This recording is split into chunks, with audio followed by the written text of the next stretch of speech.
मोहतरम असातिज़े कराम, अस्सलाम वालेकुम।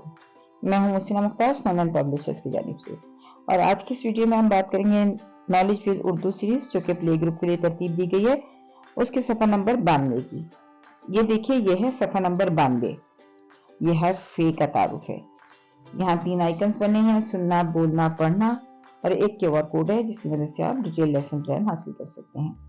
तो सबसे पहले हर फे को क्लासरूम के बोर्ड पे लिखिए या उनको फ्लैश कार्ड दिखाइए और बच्चों से कहिए, ये है फे। फे फे फे फे से फुवारा, क्या अच्छा नजारा। फे से फुवारा, क्या अच्छा नजारा। फे से फुवारा, क्या अच्छा नजारा। बच्चों से बार बार कहिए कि वो इस जुमले को बार बार दोहराएं, और बच्चों से इस तस्वीर के मुतालिक सवाल भी कीजिए।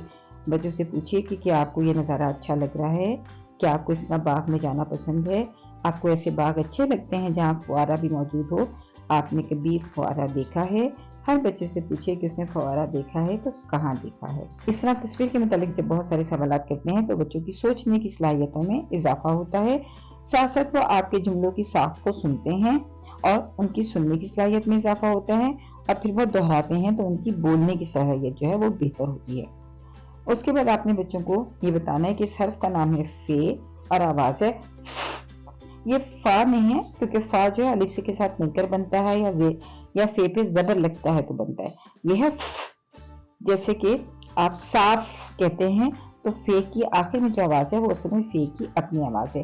तो फे की आवाज आपको नहीं मालूम तो आप साफ, शफाफ, तो ये देखिए आखिर में जो की आवाज आ रही है ये फे की आवाज है।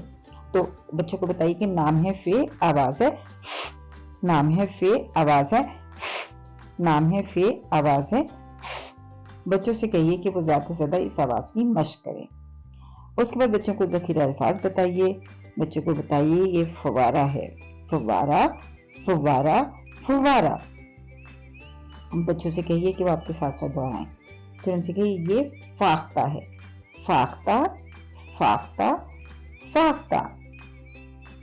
उसके बाद बच्चों से कहें कि फवारा और फाख्ता, इनकी इब्तदाई आवाज है फ, फवारा, फवारा, फवारा, फाख्ता, फाख्ता, फाख्ता। बच्चों से ज्यादा से ज्यादा मशक करवाइए, क्योंकि फे की आवाज भी उन आवाजों में से है जो जरा मुश्किल है, तो बच्चों से मशक ज्यादा से ज्यादा करवाइए। उसके बाद फवारा और फाख्ता फ्लैश कार्ड पे लिखिए। बच्चों को फ्लैश कार्ड पे इन अल्फाज की पहचान करवाइए ताकि वो इन अल्फाज को पहचान सकें। फिर है तख्लीकी महारतें। फे से शुरू होने वाली तस्वीर की दायरा लगाएं। बच्चों से कहिए कि वो तस्वीर के नाम बोलें और फे से शुरू होने वाली तस्वीर की दायरा लगाएं। फिर दूसरी सरगर्मी है, हर फे पर दायरा लगाएं। यहाँ मुख्तलिफ हरूफ दिए गए हैं, बच्चों से कहिए कि वो फे को पहचान कर उस पर दायरा लगाएं। इस तरह सफ़ा नंबर 92 हमने मुकम्मल किया। सफ़ा नंबर 93 पर हम फे लिखना सिखाएंगे। वही हवा में भी लिखेंगे, बैग पे भी लिखेंगे, रेत पर भी लिखेंगे, और उसके बाद हम किताब खोलेंगे। बच्चों से कहिए कि पेंसिल को नुक्ता आगाज पर रखें, तीर के साथ साथ लिखें और ऊपर एक नुक्ता लगाएं। यह है फे। पेंसिल को नुक्ता आगाज पर रखें, तीर के साथ साथ लिखें और ऊपर एक नुक्ता लगाएं। यह है फे। इस तरह बच्चों से पूरा सफ़ा मुकम्मल करवाइए और बच्चों को बताइए कि इससे आप जो है फे को लिखना सीख रहे हैं, फे की बनावट जान रहे हैं। और साथ साथ ये तो हम जानते हैं कि बच्चे जब इस तरह ट्रेसिंग करते हैं तो उनकी फॉर्मेटिव स्किल्स भी बेहतर होती हैं, वो हर्फ की बनावट को भी जानते हैं, उनकी पेंसिल ग्रिप भी है वो भी बहुत मजबूत होती है। तो हम एक ही सरगर्मी को करवाते हुए बच्चों की मल्टी स्किल्स पर काम कर रहे होते हैं, और इस पर हमें तवज्जो देनी चाहिए कि हम ज़्यादा से ज़्यादा उनकी स्किल्स जो है वो बेहतर कर सकें। शुक्रिया। बच्चों को हर्फ फे दुरुस्त अंदाज से लिखना, नज़्म, छोटा सा एक दायरा लाइन के ऊपर लेटा हुआ, फे के ऊपर एक नुक्ता से लिखना सिखाएं।